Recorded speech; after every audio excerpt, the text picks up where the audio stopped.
Everyone. తింటే పీతలే తినాలి. రొంప చేసినప్పుడు సూప్లా కూడా సూపర్బ్గా పనిచేస్తుంది. సో సింపుల్గా రెసిపీలోకి వెళ్ళిపోదాం. ఫస్ట్ క్రాబ్స్ని ఇట్లా నీట్గా క్లీన్ చేసుకొని ఉప్పు, పసుపు, కారం, అల్లం వెల్లుల్లి పేస్ట్ ఇవన్నీ వేసుకొని మొత్తం అన్నిటికీ పట్టేలాగా మిక్స్ చేసుకొని మ్యారినేషన్కి పక్కన పెట్టుకోండి. ఈరోజు ఫిష్ కూడా తీసుకొచ్చారనమాట.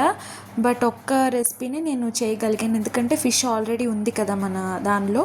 సో ప్రాసెస్లోకి వెళ్ళిపోతే ఆనియన్స్, టొమాటో, పచ్చిమిర్చి చిన్న ముక్కలుగా కట్ చేసుకొని ఉప్పు, పసుపు వేసుకొని ఫ్రై చేసుకోండి. అది ఫ్రై అయ్యే లోపు అవి మ్యారినేషన్ అవుతూ ఉంటాయన్నమాట. సో అలా ఇట్లా కొంచెం కలర్ చేంజ్ అయిన తర్వాత మనం మ్యారినేట్ చేసి పెట్టుకున్న పీతల్ని దీనిలో వేసుకోండి. ఫస్ట్ వెయ్యగానే మనం వాటర్ వేసేయకూడదు. ఫస్ట్ దానిలో ఉన్న వాటర్ ఫ్లేవర్ బయటకు రావాలి.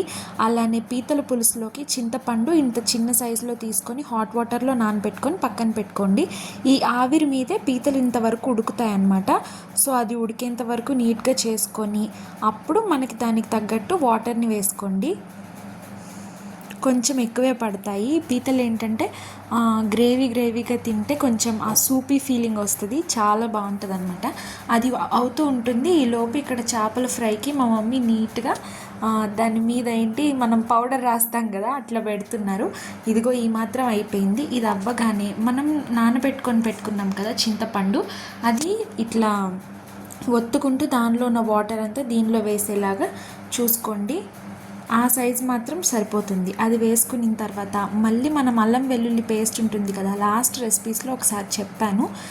ఫిష్కి, ప్రాన్స్కి, క్రాబ్స్కి అన్నిటికీ అదే పేస్ట్ అనమాట. చాలా బాగుంటుంది, టేస్ట్ ఫ్లేవర్ఫుల్గా ఉంటుంది.